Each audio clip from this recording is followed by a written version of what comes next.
Hello, I'm Severin Suzuki speaking for ECHO, the Environmental Children's Organization. We're a group of 12 and 13-year-olds trying to make a difference. Vanessa Seti, Morgan Geisler, Michelle Quigg, and me.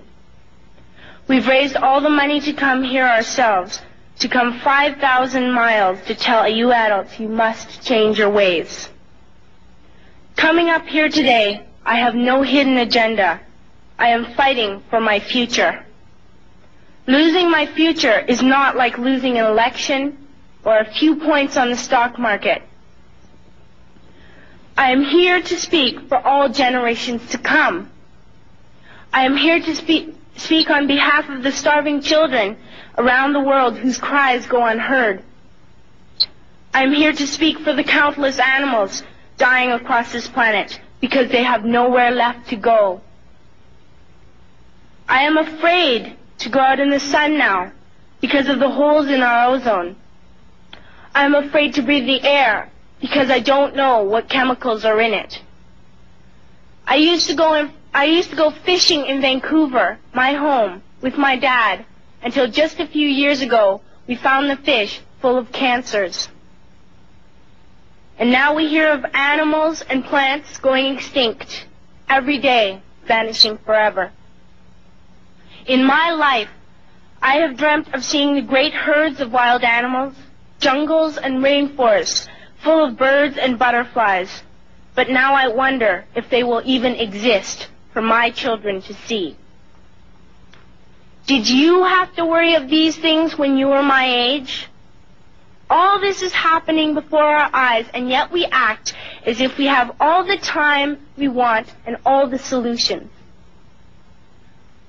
I'm only a child, and I don't have all the solutions. But I want you to realize, neither do you. You don't know how to fix the holes in our ozone layer.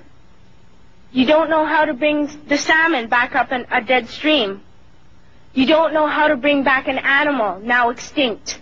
And you can't bring back the forest that once grew where there is now a desert. If you don't know how to fix it, please stop breaking it. Here, you may be delegates of your government, business people, organizers, reporters, or politicians, but really, your mothers and fathers, sisters and brothers, aunts and uncles, and all of you are someone's child. I'm only a child, yet I know we are all part of a family, 5 billion strong. In fact, 30 million species strong. And borders and governments will never change that. I'm only a child, yet I know we are all in this together and should act as one single world towards one single goal. In my anger, I am not blind, and in my fear, I am not afraid of telling the world how I feel. In my country, we make so much waste. We buy and throw away, buy and throw away, buy and throw away, and yet northern countries will not share with the needy. Even when we have more than enough, we are afraid to share. We are afraid to let go of some of our wealth.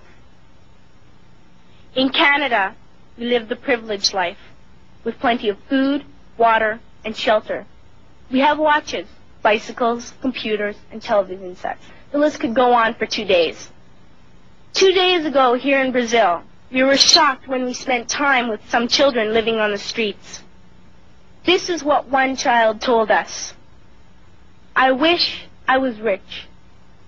And if I were, I would give all the street children food, clothes, medicines, shelter, and love and affection. If a child on the streets who has nothing is willing to share, why are we who have everything still so greedy? I can't stop thinking that these are children my own age, that it makes a tremendous difference where you are born.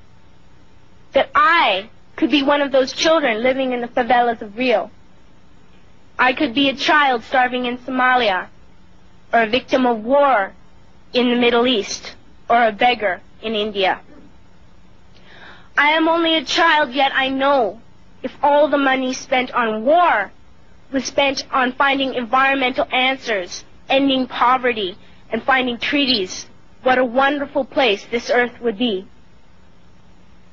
At school, even in kindergarten, you teach us how to behave in the world. You teach us not to fight with others, to work things out, to respect others, to clean up our mess, not to hurt other creatures, to share, not be greedy. Then why do you go out and do the things you tell us not to do? Do not forget why you are attending these conferences, who you're doing this for.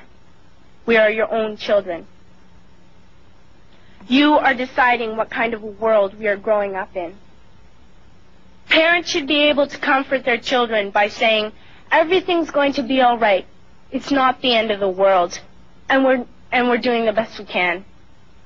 But I don't think you can say that to us anymore. Are we even on your list of priorities?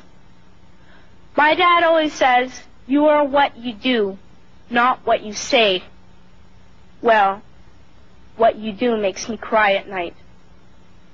You grown-ups say you love us, but I challenge you, please, make your actions reflect your words. Thank you.